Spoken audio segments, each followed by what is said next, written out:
안녕하세요. 저는 30대 중반 남자입니다. 아내와는 결혼한 지도 벌써 6년이라는 시간이 지났네요.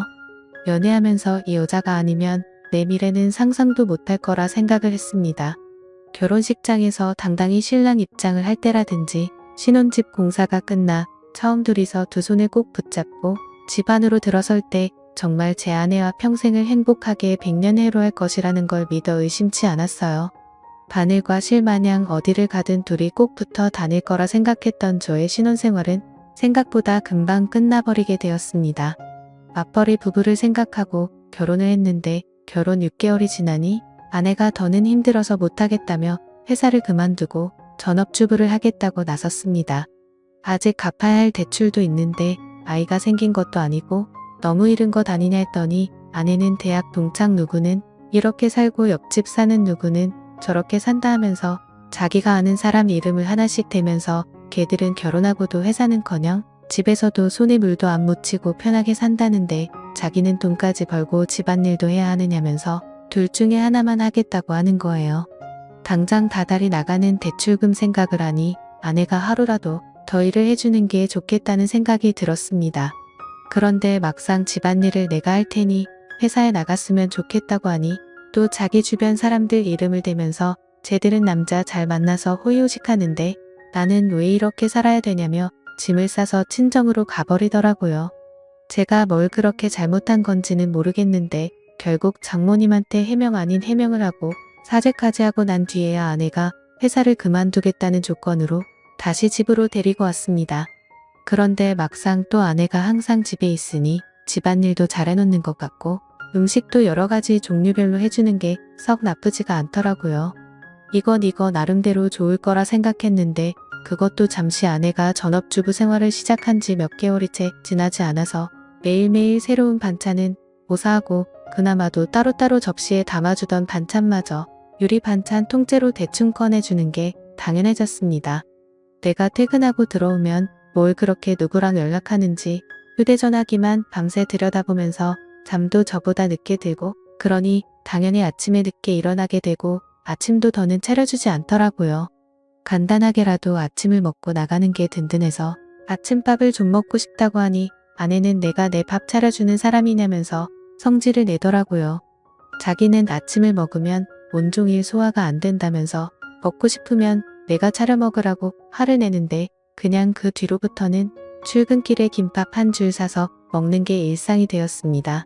그런데 이제 그때까지는 아무런 생각이 없었는데 아내가 밥 먹으면서도 휴대전화기만 쳐다보고 있고 잘 때도 마치 제가 잠들기만을 기다리는 듯 눈치를 보는 게 자꾸 신경 쓰이더라고요. 특히 제가 아내의 뒤쪽을 지나갈 때면 휴대전화기에 정신이 팔려 있다가도 화들짝 놀라기도 하니까 제가 의심을 하지 않을 수가 없었죠. 경험해보지 않으신 분들은 모를 겁니다. 설마 아내가 저를 두고 다른 사람하고 그것도 모래가 아니라 제가 집에 있는데도 불구하고 대놓고 연락하고 있다고 누가 생각이나 하겠어요. 저도 그랬고 그래서 처음에는 의심만 할 뿐 실질적인 조처를 할 수 없었습니다. 만약 그게 진짜였을 때 받게 될 충격이 어마어마할 테니 조심스러워지는 게 사람 마음이더군요. 하지만 점점 더 아내가 집에서 집안일을 하는 건지 뭘 하는 건지 모르겠을 정도로 집 상태는 엉망이 되고 있었고 아내는 더욱더 의심스러운 행동만 하고 있었습니다. 집에 있는 반찬이라고는 반찬 가게에서 사놓은 마른 반찬이나 저희 어머니나 처가에서 가져온 밑반찬 말고는 다른 걸 구경도 못 해봤는데 생활비 통장을 확인해보면 항상 현금이 인출되어 있고 잔액은 바닥을 치고 있었거든요. 그래서 하루는 아내한테 경고도 할 겸 아내의 반응을 떠볼 겸 해서 생활비 통장이 아니라 신용카드로 바꾸는 게 어떻겠냐고 물어봤습니다. 신용카드로 하면 연말 정산할 때 더 편하기도 하고 적립금 같은 것도 쌓이니까 더 이득이지 않겠냐고 넌지시 한마디 했죠. 그랬더니 아내가 노발대발 정색을 하기 시작하는 겁니다. 저보고 내가 살림을 해봤느냐 어쩌느냐 하면서 자기는 그냥 마트에 가면 되는 걸 한 푼이라도 아껴보겠다고 시장에 가서 현금으로 결제해가며 깎아서 사는 거라고 그깟 현금 영수증 조만 하면 어떠냐고 하면서 자기가 장을 현금으로 싸게 보는 게 더 돈을 아낀다 뭐다 하면서 성질을 내더라고요. 그때 제 의심은 확신이 되었습니다. 그래서 아내 모르게 해서 사람을 붙여봤지요. 아내가 제가 출근한 사이 다른 사람을 만나는 걸 알게 되는 데는 그렇게 오랜 시간이 걸리지도 않았습니다. 이미 그럴 거라 생각을 하고 있었다 보니 아내가 그렇다는 걸 알게 되었는데 그렇게 놀랍지도 않았지요. 오히려 놀라게 된 건 아내가 바람을 피우는 상대가 누군지 듣게 되었을 때 그때 훨씬 많이 놀라게 되었지요. 아내가 제가 출근한 사이 한껏 차려입고 동네에서 꽤 떨어진 곳까지 가서 만난 상대는 다른 사람이 아니고 제 동생 녀석이었습니다. 제 동생은 저보다 4살이 아래지만 아내로서는 아내 본인과 동갑이다 보니 결혼 전부터 저랑은 세대 차이가 난다 뭐라 하면서 동생하고 죽이 잘 맞는 모습을 보여줬었거든요. 그때는 동생이나 아내나 저를 노리면서 장난을 치는 거로 생각했는데 막상 심부름센터에서 아내가 저 몰래 만나고 있던 사람이 다른 사람이 아니라 제 동생이라는 사실을 알게 되니 피가 거꾸로 솟는 기분이었습니다. 그런데 심부름센터 직원이 덧붙이기를 둘이서 항상 카페에서 만나 1시간 정도 대화를 나누다가 그 다음으로 향하는 곳은 언제나 제 동생이 혼자서 사는 자취방이라는 겁니다. 말인즉슨 두 사람은 마치 누군가가 자기들을 알아보지는 않을까 눈치채고 있는 것처럼 매일같이 밖에서 만나기는 하지만 그 어떤 행각도 부리지 않고 카페에서는 조용히 대화만 나눈다고 하는 거죠. 사람이 집 앞까지 도착하면 마음이 풀리기 마련인데도 두 사람은 그 흔한 손 한 번 잡지 않는다고 하더군요. 그래서 아내가 매일같이 제 동생과 미래를 즐기고 있는 것은 사실이지만 그렇다고 해서 카페에서 매일같이 만나고 있는 것과 동생 집에 들어가는 걸 가지고 증거라고 들이밀기에는 조금 부족한 감이 있다고 하더군요. 제일 좋은 건 블랙박스가 되었든 집에서 녹음하던지 간에 어떻게든 두 사람이 저를 속이고 그러고 있다는 걸 입증할 만한 증거가 필요하다는 겁니다. 아니면 두 사람의 현장을 제가 덮치던가 하는 식으로 말이죠. 그러니까 이 심부름센터 사람도 이런 쪽 일이나 이런 경우는 굉장히 빠삭한 편인 베테랑이었거든요. 여태까지 짬으로 보기에 분명히 이 상황은 제 동생과 아내가 반드시 무언가 있을 거라는 확신이 있는데 괜히 헛다리 짚었다가 자기한테 피해가 갈 수도 있으니까 한 발을 빼는 것처럼 보였습니다. 그리고 나서는 3주를 따라 붙었는데 저렇게 매일같이 만나면서도 아무런 흔적을 남기지 않을 수는 없다고. 거기서부터는 저도 같이 협조해서 잡아내든지 아니면 자기들은 발을 빼겠다고 하더군요. 제가 여태까지 들어간 돈이 얼만데 현장 증거를 나보고 잡으라는 거냐고 따지니 이만 여기까지 하겠다는 겁니다. 이후의 일은 제가 알아서 하라고요. 어디에 돌팔이 같은 놈들한테 엮인 기분도 들고 괜히 다른 센터를 찾아봐야 그 정도로 암수를 피우는 거라면 아무것도 못 잡아낼 수도 있겠구나 하는 생각에 저도 더는 시간 낭비를 하지 않기로 했습니다. 그냥 제가 현장을 직접 덮쳐버리는 게 낫겠다 싶었어요. 회사에 월차를 내고 렌터카를 하나 빌려서 동생이 사는 자취방 앞에 대기하고 있었습니다. 아내는 제가 출근한 줄로만 알고 있을 테니 매일같이 만나고 있다고 하는데 당연히 그날도 둘이 똑같은 패턴으로 카페에서 둘이 만나서 동생 집에 도착을 하겠다는 계산이 서 있었습니다. 차 안에서 숨죽여서 기다리고 있었지만 그 시간이 평소와는 다르게 엄청나게 천천히 가더군요. 이 무더위 속인데도 모자도 뒤집어 쓰고 최대한 안 보이게 동여매고 있으니 거기에 차 시동도 걸어놓지 못하는 상태다 보니 정말 죽을 맛이었습니다. 그런데도 심장은 엄청나게 빠르게 뛰고 정말 그 차 안에서 무슨 생각을 했는지 기억도 안 날 정도로 오만 가지 생각이 오고 갔습니다. 아니나 다를까 거의 매일같이 똑같은 패턴으로 행동한다는 말과 똑같이 두 사람이 시야에 들어오더군요. 사진으로 보는 것보다 실제로 보니 정말 치가 떨려서 그 자리에서 문을 박차고 나가 두 사람한테 욕한 바가지를 쏟아붓고 싶었지만 현장을 덮치기 위해 속으로 참을 인자를 새기면서 겨우겨우 참아냈습니다. 카페에서 둘이 시간을 보냈으니 집 안에 들어가자마자 본 경기를 시작하려나 그 길로 저도 뒤따라 들어가 문을 열고 들어가고 싶었지만 참았습니다. 그때의 1분 1초는 정말 제 인생 그 어떤 시간보다 느리고 천천히 흘렀습니다. 무더위에 두 사람 다 걸어오느라 고생 좀 했을 테니 땀이라도 식히겠거니 싶어서 조금만 더 시간을 두고 기다리기로 했지요. 동생 집 비밀번호는 제가 이미 알고 있었습니다. 뭔가를 바꾸는 걸 별로 좋아하지도 않는 성격이어서 예전부터 한 번호만 쭉 고집해온 녀석이거든요. 이미 두 사람이 집에 들어간 상황에 저도 뭘 더 차 안에 있을 필요가 있겠나 싶어 저는 이미 동생 집 앞까지 들어와 있는 상황이었습니다. 얄팍빠진 철제 현관문 너머로 아내와 동생의 목소리가 들려오는데 정확하게 무슨 내용을 말하는지는 들리지 않았지만 동생이 벌써 시작을 한다느니 어쩌니 아내가 오늘은 조금 빨리 좀 끝났으면 좋겠다느니 어쩌느냐 하면서 하하호호거리며 이야기를 주고받더군요. 아니나 다를까 5분도 걸리지 않아서 두 사람은 뭘 하는 건지 문 너머로 들려오던 소음도 하나 들려오지 않고 조용하니 아무 소리도 들리지 않기 시작했습니다. 둘이서 나눴던 대화 때문에라도 이미 미칠 것 같았는데 막상 아무 소리도 들리지 않으니 눈앞이 깜깜해지더군요. 더는 기다리지 못하겠다 싶어서 문을 박차고 들어갔습니다. 들어갔는데 두 사람은 제가 생각한 것과는 정반대로 서로 멀찌감치 떨어져 앉아있더군요.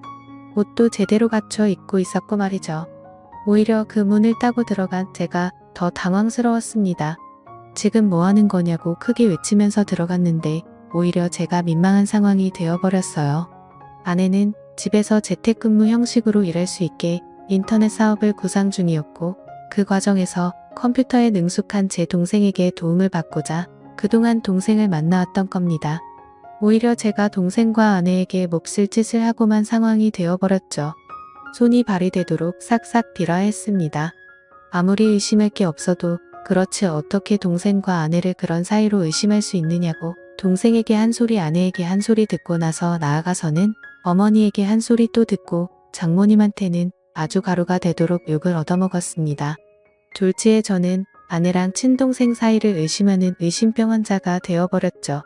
그 이후도 후유증이 엄청나서 아내와는 서로 말도 하지 않고 지내게 되었습니다.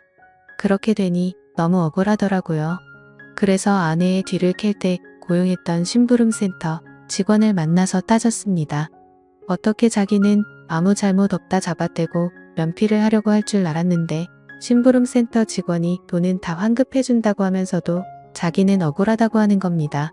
자기가 이걸로 밥 벌어먹은 게 어디 한두 번 한 게 아니라고 나름 업계에서도 베테랑이라고 자부하고 다니고 그동안 경험으로 저와 제 동생의 사이가 거짓이 아니고 거의 확신에 가깝다는 듯이 이야기를 하기 시작했습니다.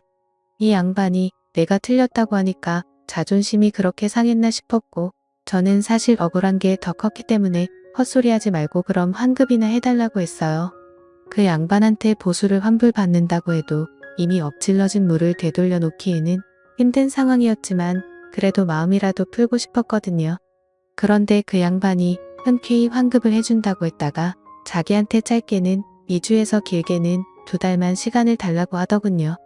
제가 보수로 준 돈이 그렇게 큰 목돈이 아니었는데 이 양반이 돈이 궁해서 그러는가 싶었습니다. 그런데 그게 아니었고 자신은 지금도 확신한다면서 지금부터는 무료로 더 조사해본다고 하더라고요. 만약 그렇게 했음에도 자신이 틀린 거면 다 환불해준다고 말이죠. 안 그래도 헛다리 짚어서 쪽팔렸었기에 그냥 무시하려고 하다가 공짜로 해준다는데 내심 저도 껄끄럼해서 일단 알겠다고 했습니다. 그로부터 정확하게 한 달이 지나서 그 양반이 저에게 녹음 파일 하나와 사진 몇 개를 내밀더군요. 그리고 그건 사실이었던 겁니다. 아내와 제 동생의 사이가 말이죠. 심부름센터에 어떻게 그걸 확신했느냐고 했더니 주변 정황만 봐도 다 보이는 상황이라는 겁니다. 갑자기 커진 아내의 씀씀이와 돈의 사용처를 들키기 싫어서 현금을 사용하는 것까지 말이죠. 제 아내가 동생 집에 들락거리는 건 어떻게든 둘러댈 수가 있지만 돈을 번다고 하는 일인데 오히려 소비만 더 커지고 있으니 뭐가 있어도 있다고 확신을 했다는 거죠. 그리고 두 사람이 사랑의 속삭임을 나누는 정황을 녹음했고 한 달간의 추적 끝에 두 사람이 마음을 놓은 사이 길거리에서 손을 꼭 붙잡고 있는 사진을 찍는 데까지 성공한 겁니다. 보통 그런 식으로 미래를 즐기는 부부들에게는 공식 같은 게 있다고 하더군요. 아무래도 떳떳한 만남이 아니다 보니 데이트 장소가 매번 갔던 곳으로 한정적인 짝이 있기도 하다네요. 그러면 그 짝의 특징이 테이블 같은 곳도 매번 같은 자리를 선호한다는 겁니다. 그 덕분에 둘이서 사랑의 속삭임을 나누는 대화 내용도 녹음을 뜰 수 있었다고 하고요.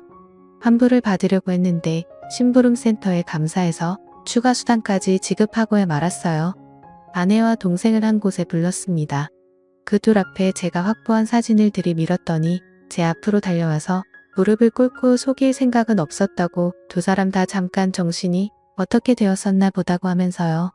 자초지종을 들으니 아내가 처음에는 재택근무로 돈을 벌며 가게의 보탬이 되려고 했던 건 사실이었습니다. 그리고 컴퓨터에 일가견이 있는 제 동생에게 찾아가 도움을 요청한 것도 사실이고요. 저 모르게 시작해서 놀라게 해줄 생각에 저한테는 따로 말을 한 적이 없다고 합니다. 그런데 아무 경력도 없는 여자가 제 동생이 컴퓨터를 아무리 잘한다고 한들 인터넷으로 장사해본 경험도 없는 새파란 햇병아리에 불과한데 초짜 둘이서 머리를 싸매고 있겠다고 해도 돈이 벌릴 리가 만무했던 거죠. 그렇게 둘이서 맨땅에 헤딩하면서 생활비며 용돈이며 끌어다 써서 돈을 날리고 나니 그러는 과정에서 둘이 정분이 나버린 거였어요. 처음에는 그냥 돈이 안 벌리는 상황에 스트레스 해소용으로 시작한 건데 날이 갈수록 그 마음이 커져서 이 지경까지 왔다고요. 그러니까 제가 쳐들어간 그날도 일하고 있던 건 맞지만 일이 끝나면 어떻게 될지 몰랐던 거죠. 그런데 제가 좀 더 참지 못하고 현장을 확실하게 덮치지 못했을 뿐이었던 거였고요. 운도 참 지지리도 없다 생각 들었습니다.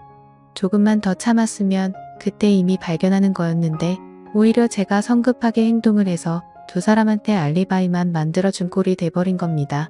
그리고 저한테 그렇게 한 번 걸렸으니 두 사람은 완전히 마음을 놓았던 거고 그동안 밖에서도 누가 볼까 경계태세로 다니던 두 사람이 마음을 놓고 손을 잡고 돌아다니다가 심부름 센터에 꼬리를 잡혔던 거였죠. 세상에 믿을 사람 하나 없습니다. 평생을 약속한 배우자와 저의 하나뿐인 혈육인 동생이 저를 두고 그런 행각을 벌였다고 생각해보세요. 여러분들이라면 어떠실 것 같은가요?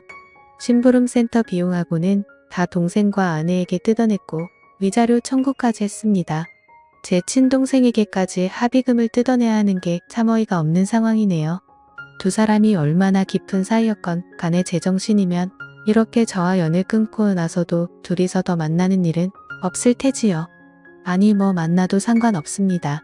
이젠 제 인생에 더 이상은 없는 전처이기도 하고 아예 처음부터 존재하지 않았던 동생이라고 생각하고 살아가기로 했으니까요. 사연을 읽어주셔서 감사합니다.